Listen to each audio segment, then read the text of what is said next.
ناظرین یہاں پہ ہم آپ کو ایک بڑی خبر سے آگاہ کرتے ہیں، NTS PST کا پیپر لیک ہونے کا سارا راز فاش ہو چکا ہے۔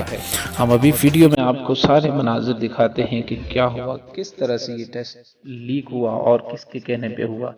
ناظرین لیکن یہاں پہ ہم آپ کو بتاتے چلیں کہ محمود خان اور اس کے علاوہ شہرام ترکی، کامران خان بنگش،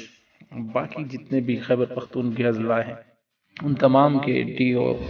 ڈی سی او اور ڈی سی کو تمام نوٹیفیکیشن مراسلے جاری ہو چکے ہیں کہ PhD کا پیپر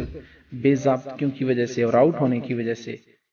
اس کو ہر صورت میں کینسل ہونا چاہیے، جس کی وجہ سے PhD کا پیپر اب کینسل ہونے کے خدشات اس میں مزید بڑھ چکے ہیں۔ لیکن یہاں پہ ہم آپ کو یہ بتاتے چلیں کہ NTS اس چیز کو باقاعدہ اس کا انکار کر رہا ہے اور صاف طور پر ان کی ویب سائٹ پہ نوٹیفیکیشن بھی موجود ہے، جس کو آپ سکرین پہ دیکھ سکتے ہیں کہ یہ جھوٹا پروپیگنڈا ہے، NTS پہ الزام ہے اور بے بنیاد اور جھوٹے الزامات ہیں، یہ NTS کو بدنام کرنے کی ایک سازش ہے۔ ان کی یہ باتیں کہاں تک سچ ہیں وہ ہم آپ کو اگلے مناظر دکھائیں گے۔ ناظرین یہاں پہ آپ سکرین پہ دیکھ سکتے ہیں کہ کس طرح سے یہ مستقبل کے معمار، یہ مستقبل کے